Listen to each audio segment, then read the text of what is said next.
So all the troubles and the efforts are to have that deeper understanding about what is illusion and what is reality. All adjustments are required before that. Once the awakening has happened, there is no extra effort required to do any kind of adjustment. Yesterday event, did you like the event?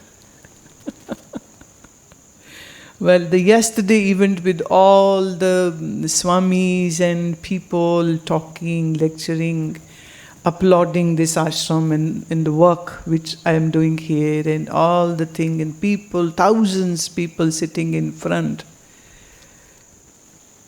And I'll share the secret with you, what I was feeling at that time, sitting on the dais and hear everybody singing glory and of me and talking so good and great and loveful and respectful things for me. And that was Brahma.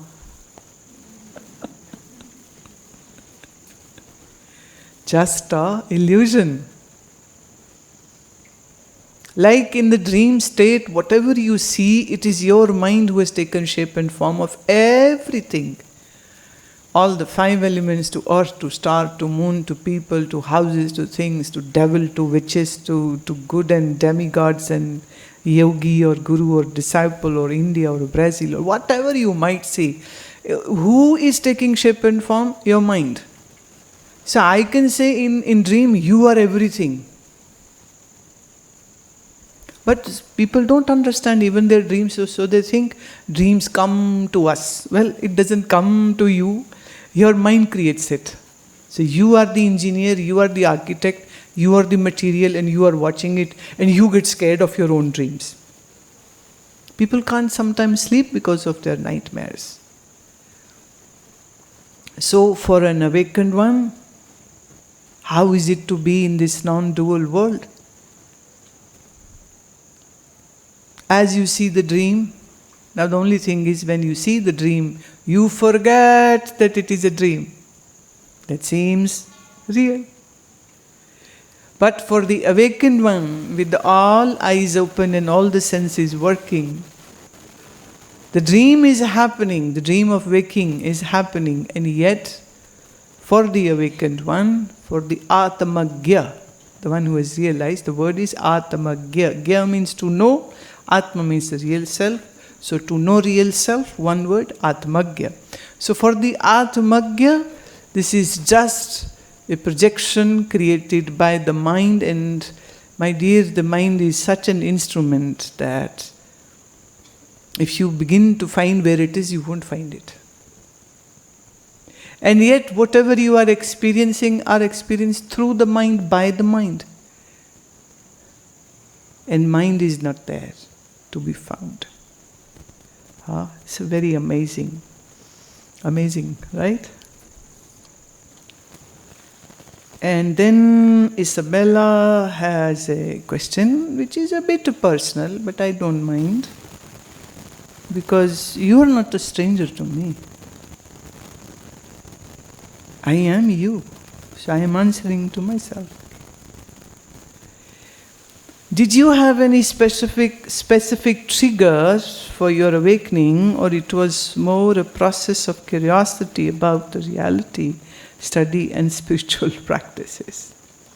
I always love to answer this many times. This is a very frequently asked question. Most of the time I'll just put it on side, don't answer, because I'm a little bored of answering the same question. How many times should I?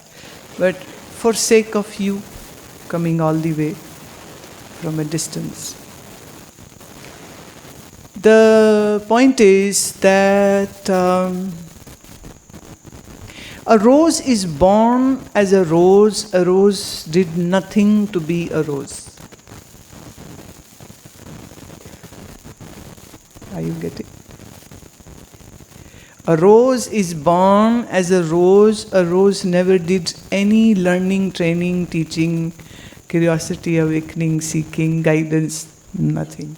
Rose is born like a rose, and so that's the fact of a rose. And in case of this, that's the case, was just born in a family where many swamis and many learned people would come and be our guest. And my parents were very loving and with great servitude. So in India, it's like an honor to have a Swami coming to your house. So you may invite, you may not even happen to meet even one single such person, but somehow we were very fortunate and lucky that Mom would invite sometimes Swami's friend, Swami, friend, Swami, friend, Swami. So they would say, oh, if you go Amritsar, go to this house. So they loved being with us, so mother and father both will take good care of them, offer them food and whatever services they could do. And then when they are there, then actually for months together, we would have discourses happening in our house. So we were children, and we would be like seeing the meditation classes being conducted, and we very joyfully be part of that. And that was how we used to, this was my playtime. Yeah, I did another playtimes also, but this was my playtime. That's to learn Vedanta, to listen to their discourses. And yes, I had many curiosities, many questions, and I would eat their brain. And I would just ask, and I was like the person who will ask questions. So sometimes they would wait for me until I come back from school, if I'm in school. So they'll, no, let her come. Because others are just sitting like, Mom, no question. I come, I sit, I have 100 questions. So the questions were there and the answers were coming. And somehow we were very, very fortunate that great Swamis were there. See, in India we have two types of Swamis. One who look like a Swami but are not a Swami. And I know this will offend many, many people. But that's fact. And then there are Swami who look Swami and who are. Swami means the one who is Swa, means the self, who knows the real self is a Swami. Swami also means the master. The one who is one's master of one's mind and senses is called Swami. Swami means owner. The one who knows the truth and owns the truth is a Swami. So, being with these real Swamis, it was like being in an orchard where there is this wonderful variety of trees and wonderful different flavors and colors of juiciest fruits. And over here when I'm saying fruits, I am meaning knowledge. And trees, I mean those people, those individuals who were there. So the variety of them. And India has so many sects also, so many faiths, religions also. And somehow we had like all samples coming to us in one way or the another. So as such, there is no event which I can say that this happened, that's why this happened. No. It was just the river was flowing and new avenues of lands were being visited. So it was just a thing which was happening.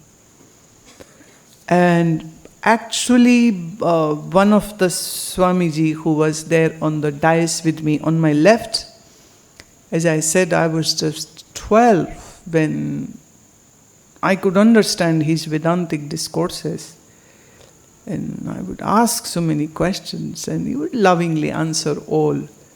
By 14, I was already the favorite bhajan singer who was in demand, and everybody wanted me to visit their temples or ashram or houses, and they wanted me to do the singing.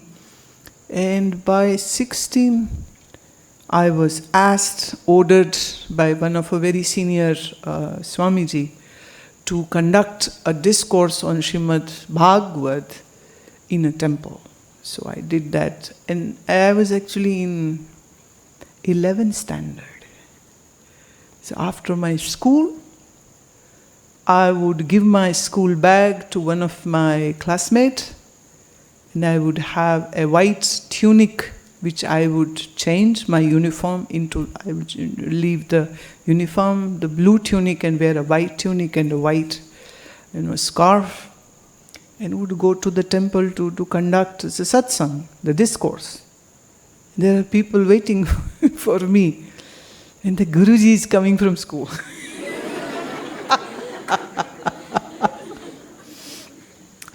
Yeah, the Guruji is bunking school sometimes because their program is at 11 a.m. and my classes won't end before like 2 p.m. So I have been speaking so many lies to run away from school. So I have, somebody has died, or my stomach is hurting, or like that. So many excuses. In that age, the girls would make an excuse to run off or go for a cinema or shopping with a boyfriend. And I would make excuses and lies so that I can go and do satsang. So who is my date? Old ladies. Old ladies and men and some young boys, some very young girls. And there were some who were in my college. And oh, you are in my college. I said, don't tell anybody. What I do after the 11th standard was prep. It was called prep. That would happen in the college. So I said, no, don't tell anybody what I do. So she would, oh yes. So I was like a lamb following me all the time. These 2-3 girls were like, they had become my chela. And they would follow me everywhere, and they would, with the bow head and folded hand. And I was, don't do this. Don't follow me like this. Put your head up. Don't do this. Because the other girls would say, why these 2 girls are, with the folded hands following me wherever. I go canteen, they're there. I go garden, they're there. I go to the gate, they're there. And they were trying to, join me for wherever I would go, they wanted that. So the thing is, I am some crack case. Can't be exemplified. But the only thing is, I would say, it's just the grace of masters, the grace of great Swamis who came in my life, and somehow Isabella, whomsoever I would meet, some very stranger, they don't know me, I don't know them, but since somebody said there's a great Swami at a so-and-so place, I would go to meet, and when I would present myself, I don't know why, but they always loved me. Always loved me. At least I remember one time there was a Vedanti conference, and there were one Swami from Badrinath, one from Rishikesh, one from Benares, and one from my hometown Amritsar, and 4 of them kind of fought with one another verbally, not blows, no. Just verbally, and they said, I want her as my disciple, and they were saying, no, I want to take her with me to Benares, and no, I will take her to Badrinath with me. And I'm looking at 4 of them, why the hell you are fighting? Ask me first. Am I going to accept you or not? But it was like, very, fun game, which out of just love, the adulation which they gave me, it was their loveful blessings, and great learned Swamis, very learned Swamis, great Swamis. So it is the grace. So see, anything which is happening as per our philosophy of life, we are not philosophizing it. So in our language, the word is darshan. It's not philosophy. Darshan means to see. Philosophy is to hypothetically think. There's a 2 big difference. So, like this is a rose flower. Are you making a philosophy that there is a rose flower, or you are seeing that it is a rose flower. That's the difference. But if I say, no, this is a lotus, or I say, no, it's a black rose, a white rose, or this is a magnolia, or this is a daffodil, any name, and I say, no, then you will maybe have to imagine or use your craziness of the mind to say, okay, this is not it seems and looks like a red rose, but if Gurumaa is saying it's a lotus, maybe it is a lotus and we can't see it, so maybe it is a lotus. Now when the maybe comes in, that's what philosophy is. It's just maybe. But we don't have word philosophy equated with word darshan. Darshan is to see. You have a female body, you see it, you know it. You have a male body, you know it, you see it. There is nothing to philosophize about it. It's not a projection, it's your reality, physical reality. So similarly, the physical reality is observable, seeable, perceivable, understandable.